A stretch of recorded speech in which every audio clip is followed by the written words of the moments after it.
400 personil TNI dari pasukan setan diberangkatkan ke Papua, misi utama lumpuhkan KKB. Pasca sejumlah aksi penembakan yang dilakukan oleh kelompok kriminal bersenjata KKB, kini aparat TNI langsung menerjunkan pasukan mengamankan Papua. Setidaknya ada 400 pasukan TNI dari Yonif 315 Garuda yang dikirim ke Papua untuk menghentikan aksi KKB. Pasukan ini telah dilatih menembak khusus dan kerap dijuluki pasukan-pasukan setan. Melansir dari Instagram resmi Komdam 3 Siliwangi, Pangdam 3 Siliwangi Maijen TNI Nugroho Budi Wiryanto memeriksa kesiapan Satgas Yonif 315 Garuda pada Selasa 27 April 2021. Kesiapan dan briefing latihan ini dilakukan Pratugas Yonif 315 Garuda dalam rangka pengamanan daerah rawan di wilayah Papua tahun 2021. Tak hanya dari Yonif 315 Garuda, ratusan personil TNI Batalion Yonif 521 Kediri juga akan diberangkatkan ke Papua. Pemberangkatan TNI ini dilakukan diketahui untuk menjaga kedaulatan negara dan kondusivitas wilayah Papua pasca penyerangan oleh KKB. Pasukan ini diturunkan jelang Idul Fitri sekaligus untuk mengganti prajurit TNI dari Batalion Infanteri 500 Raider Surabaya. 400 personil tersebut akan bertugas kurang lebih 9 bulan lamanya. Batalion ini akan berangkat ke Papua menggantikan prajurit sebelumnya di daerah Kabupaten Intan Jaya, kata Pangdam 5 Brawijaya Maijen TNI Suharyanto. Di sana mereka akan melaksanakan tugas pengamanan daerah rawan, artinya memang daerah penugasan cukup rawan akibat beberapa minggu ini meningkat gangguan keamanannya. Lanjutnya, sebelum berangkat, selama ini mereka telah dibekali taktik perang serta perlindungan diri dalam menjaga kedaulatan NKRI. Selain menjaga kedaulatan NKRI, para prajurit diharapkan mampu menjaga pelindung bagi warga di sana. Para prajurit diharapkan mampu menjadi pelindung bagi warga di sana hingga menciptakan suasana yang aman. Pada 8 April 2021 lalu, KKB Papua menembak seorang guru di Kabupaten Puncak bernama Octavianus Rayo. KKB juga membakar 3 sekolah di Kabupaten Puncak. Kemudian 9 April 2021, seorang guru SMP bernama Yonatan Randen kembali ditembak mati KKB di Kabupaten Puncak.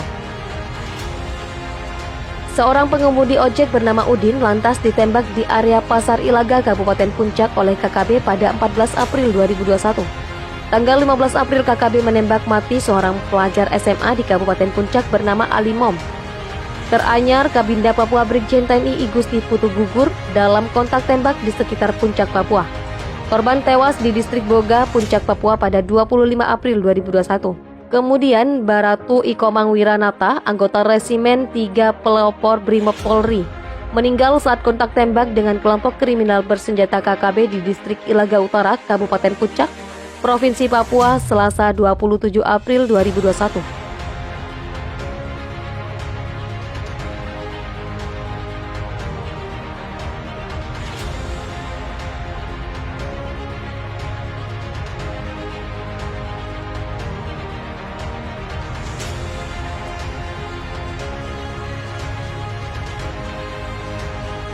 TNI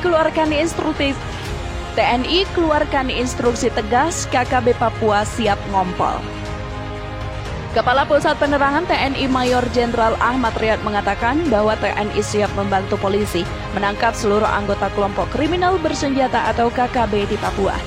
Intinya kami TNI siap untuk menangkap seluruh anggota KKB. Kami menunggu keputusan politik Presiden Jokowi selanjutnya, ujar Ahmad Riyad dalam pernyataannya pada Senin 26 April 2021.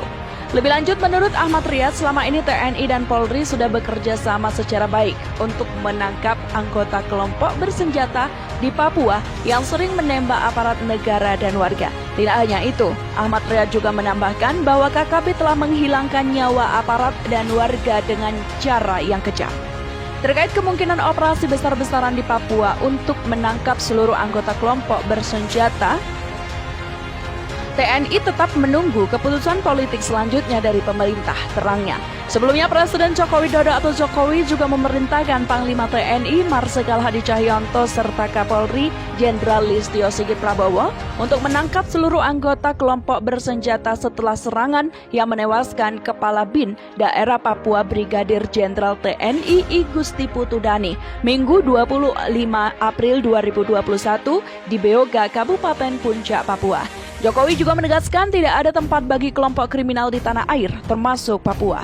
Saya tegaskan, tidak ada tempat untuk kelompok-kelompok kriminal bersenjata di tanah Papua maupun di seluruh pelosok tanah air, ujarnya dalam konferensi pers di Istana Merdeka, Jakarta. Presiden Jokowi juga menyampaikan duka cita mendalam dan menaikkan pangkat satu tingkat lebih tinggi kepada Brigadir Jenderal TNI I Gusti Putu Dhani atas pengabdian, dedikasinya, dan pengorbanan yang telah dilakukan. Atas nama bangsa, rakyat, dan negara saya sampaikan duka cita mendalam kepada keluarga dan yang ditinggalkan, imbu dia. Saat ini jasad Denny telah dievakuasi dari lokasi kejadian dan dibawa ke Timika untuk kemudian dimakamkan di Taman Makam Pahlawan Kalibata, Jakarta, Selasa 27 April 2021 besok.